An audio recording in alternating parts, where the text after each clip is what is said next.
नमस्कार दोस्तों। आज मैं आपको सुनाने जा रहा हूं एक ऐसे वीर की कहानी जिसने न तो अपने प्राणों की परवाह की और न ही हार मानने का नाम लिया। यह कहानी है वीर प्रताप की, एक ऐसा योद्धा जिसकी बहादुरी आज भी पहाड़ियों में गूंजती है। बहुत समय पहले की बात है। उत्तर भारत के एक सुंदर पहाड़ी राज्य में स्थित था एक छोटा सा गांव राजगढ़। वहीं पैदा हुआ था एक साधारण किसान का बेटा प्रताप। लेकिन प्रताप साधारण नहीं था।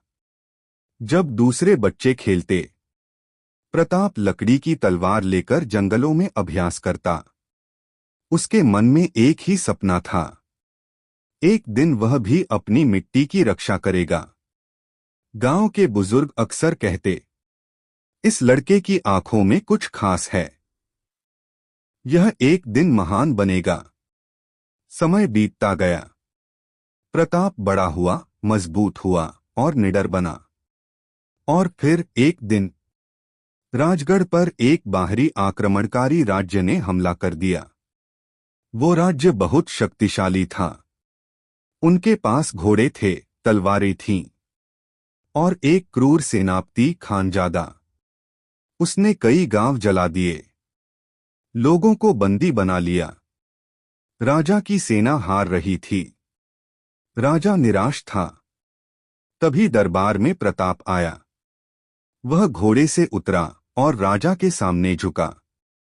महाराज, उसने कहा, यदि आप अनुमति दें तो मैं इस भूमि की रक्षा का भार अपने कंधों पर लेना चाहता हूं, चाहे मेरी जान ही क्यों न चली जाए। राजा ने उसकी आंखों में जोश और सच्चाई देखी और अनुमति दे दी।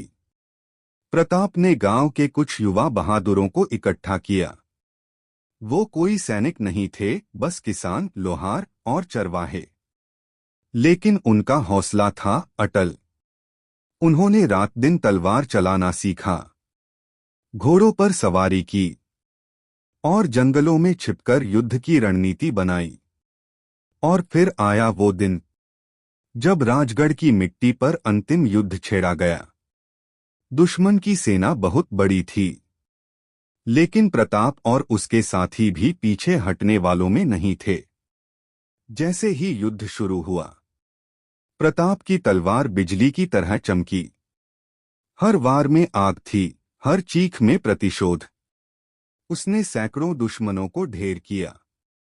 जब दुश्मन सेनापति खानजादा खुद मैदान में उतरा तो प्रताप अकेले उससे भिड़ गया। दोनों के बीच घंटों तक भीषण युद्ध हुआ।